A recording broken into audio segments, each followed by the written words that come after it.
ആമേൻ ആമേൻ.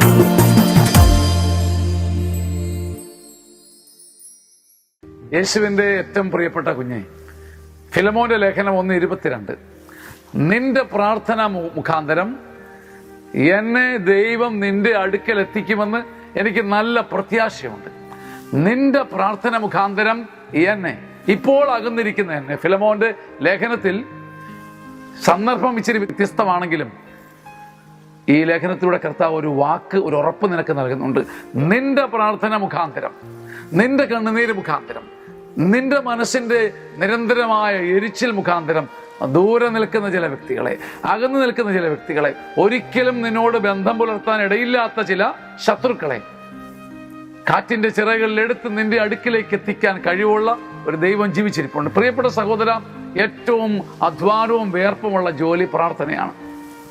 നീയും ഞാനും ഉപവസിക്കും, വലിയ കാര്യങ്ങൾ ചെയ്യും, പക്ഷേ പ്രാർത്ഥിക്കുക ഏറ്റവും കഷ്ടപ്പാടുള്ള ജോലിയാണ്. നിന്റെ പ്രാർത്ഥന മുഖാന്തരം ദൂരെ നിൽക്കുന്ന ചിലരെ നിന്റെ വീട്ടിലെത്തിക്കാൻ, നാട് വിട്ടുപോയ ചിലരെ കൺമുമ്പിലെത്തിക്കുവാൻ, ബന്ധം വിച്ഛേദിച്ചു പോയ ചിലരെ ഹൃദയത്തിലെത്തിക്കാൻ, ഒരിക്കലും ഇനി അനുരഞ്ജിതരാവില്ല എന്ന് കരുതിയ ചില വ്യക്തികളെ വീണ്ടും നിന്റെ ഹൃദയത്തിലേക്ക് തിരിച്ചു കൊണ്ടുവരുവാൻ നിന്റെ പ്രാർത്ഥനയ്ക്ക് കഴിയും. ഒരൊറ്റ ചോദ്യമേ സ്വർഗം ചോദിക്കുന്നുള്ളൂ, നീ പ്രാർത്ഥിക്കുന്നുണ്ടോ സഹോദര? ആമേൻ ആമേൻ ആമേൻ.